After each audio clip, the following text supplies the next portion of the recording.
Waalaikumsalam warahmatullahi wabarakatuh. Izin Bu, hari ini saya minta izin waktu Ibu untuk mewawancara karena ada tugas kami dari CGP, itu tentang pengambilan keputusan berdasarkan nilai-nilai kebajikan yang menyangkut tentang nilai etika dan kesukaan moral. Baik Bu, boleh Bu perkenalkan dirinya Bu sebentar. Nama saya Doharni Komaria Kambunan SPG. Saya sebagai Kepala SD Negeri 085115 Kota Sibolga. Terima kasih Bu.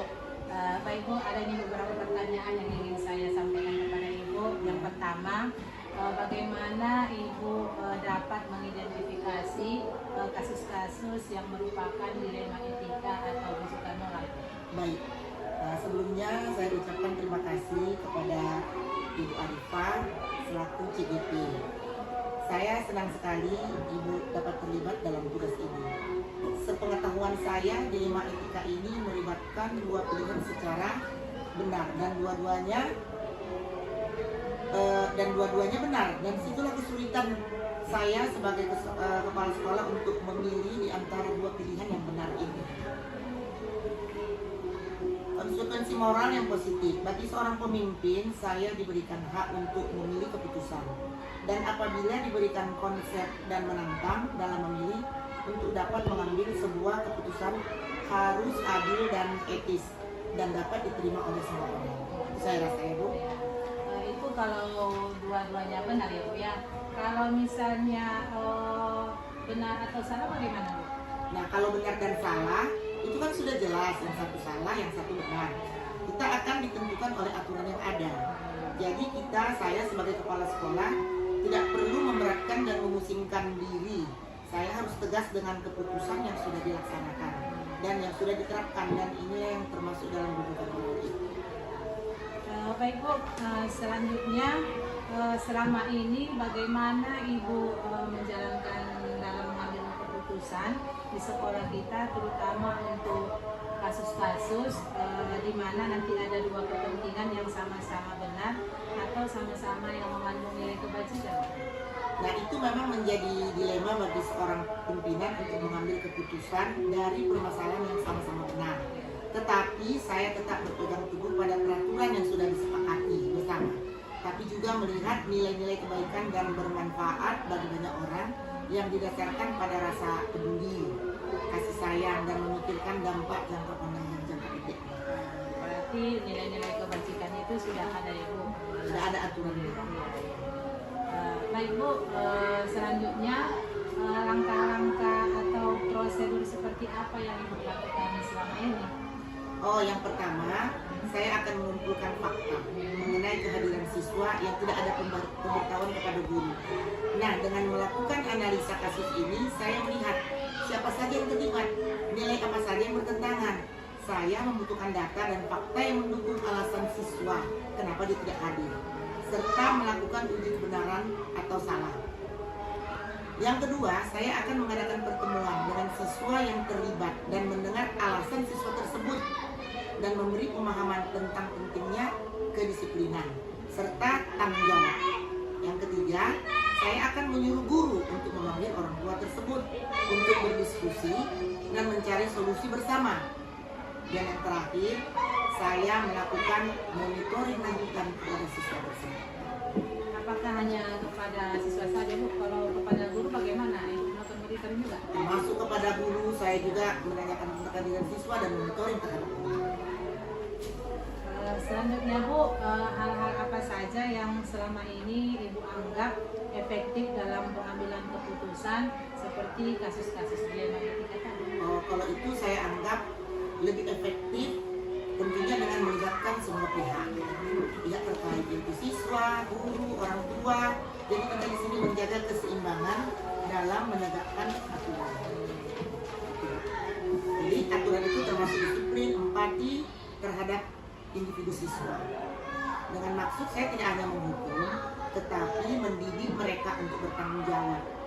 Dan keputusan ini didasarkan pada nilai-nilai integritas, keadilan, dan kesejahteraan bagi siswa untuk jangka panjangnya ke depan. Kemudian apa saja yang selama ini merupakan tantangan dalam pengambilan keputusan pada kasus-kasus dilema etika? Kalau tantangan itu pasti banyak ya Bu ya, namanya berbagai ragam siswa. Sulit untuk menemukan yang adil dan efektif dalam mempertimbangkan segala dampak yang ada. Jadi kita harus berpikir dengan matang, jangan menurutkan emosi, jangan terpengaruh dengan arahan orang lain, dan menentukan tentang nilai-nilai kebenarannya. Karena kasus ini munculnya tidak rutin, sehingga tidak ada jadwal khusus untuk penyelesaian kasus dilema etika. Tergantung ringan beratnya kasus. Jika kasus itu ringan, maka bisa diselesaikan secara langsung saat itu juga. Tetapi jika permasalahannya berat sehingga memerlukan penanganan melalui tahapan-tahapan yang berlaku, ya kita harus meninjau fakta, data, kemudian komunikasi dengan semua pihak, yaitu murid tersebut. Kemudian kita koordinasi, bermusyawarah dengan tim untuk mengambil keputusan yang terbaik dan yang paling tepat. Berarti melihat kasusnya juga ya Bu? Iya, kasus kan tidak sama Bu. Oke Bu, selanjutnya apakah Ibu memiliki sebuah tata kala atau jadwal tertentu dalam sebuah penyelesaian kasus, atau mungkin Ibu langsung menyelesaikannya di tempat, atau bisa juga memilih jadwal untuk menyelesaikannya, seperti bentuk atau prosedur seperti apa yang dilakukan? Nah, tadi saya kan sudah menyampaikan pada kasus dilema etika yang bersifat ringan biasanya langsung diselesaikan saat itu juga. Namun pada masalah yang lebih besar diperlukan jadwal tertentu untuk menyelesaikannya sesuai dengan prosedur yang ada. Seperti yang sudah saya sampaikan, jika kasus itu besar, saya akan menganalisis terlebih dahulu sebelum mencapai mufakat bersama sesuai prosedur dan tidak tergesa-gesa dalam mengambil keputusan sambil menjaga komunikasi yang baik. Baik Bu, adakah seseorang atau misalnya faktor-faktor yang lain mempermudah Ibu untuk membantu dalam mengambil keputusan yang Ibu ambil gitu? Nah, karena sekarang ini kan kebetulan sekolah kita ada CGP. Nah, saya rasa CGP itu sangat berperan aktif di sekolah. Jadi CGP ini bisa memberi wawasan dan pengetahuan yang baru sehubungan dengan prosedur pengambilan keputusan menghadapi dilema etika. Faktor-faktor yang mempermudah saya dalam pengambilan keputusan adalah koordinasi yang baik dengan tim seperti tata usaha, staf, guru, komite, wali murid, dan pihak yang terlibat, serta peraturan yang berlaku atau disepakati bersama. Mudah-mudahan ya Bu, semoga dapat membantu dan memudahkan Ibu Insya Allah, Bu. dalam keputusan. Satu lagi ya Bu, dari semua yang telah Ibu sampaikan tadi, pembelajaran apa yang dapat Ibu ambil atau pengalaman yang mengambil dalam Ibu mengambil keputusan tadi? Pengambilan keputusan yang saya lakukan dengan mempertimbangkan paradigma dan proses berpikir dalam dilema etika, yaitu komunikasi, koordinasi. Selanjutnya dilakukan pengujian dengan menggunakan langkah-langkah sistematis, yaitu seperti pendekatan holistik, kolaboratif dalam menyelesaikan masalah, baik dengan guru ataupun siswa, dan menjaga konsisten dalam penerapan aturan dan konsekuen agar pengambilan keputusan akhir yang diambil itu sesuai sasaran dan berdampak positif terhadap orang.